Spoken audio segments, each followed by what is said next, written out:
അവരുടെ വഴികൾ കഠിനമാണ്, അവർ നേർവഴി വിട്ടു നടക്കുന്നു എന്ന് സുഭാഷിതങ്ങൾ 2:15 എന്ന വാക്യം പറയുന്നു. തിന്മ പ്രവർത്തിക്കുന്നവരെ കുറിച്ചാണ് ഇത് പറയുന്നത്.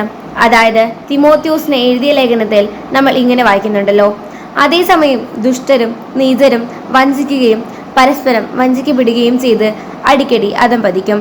യേശുക്രിസ്തുവിനോട് ഐക്യപ്പെട്ട് വിശുദ്ധ ജീവിതം നയിക്കുന്ന എല്ലാവരും പീഡിപ്പിക്കപ്പെടുമെന്ന് പറഞ്ഞിട്ട് അങ്ങനെ അല്ലാത്തവർ നശിക്കുമെന്ന് വ്യക്തമായി പറഞ്ഞിരിക്കുന്ന സമയത്താണ് തിമോത്തിയോസിനോട് പൗലോസ് പറയുന്നത് അവർ അടിക്കടി അധംപതിക്കും എന്നുള്ളത്.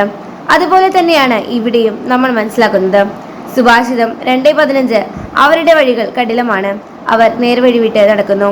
നേർവഴിയിൽ നടക്കാത്ത ഒരാൾ ഉറപ്പായി പോകുന്നത് അപകടത്തിലേക്കാണ് എന്ന് നമുക്കറിയാമല്ലോ.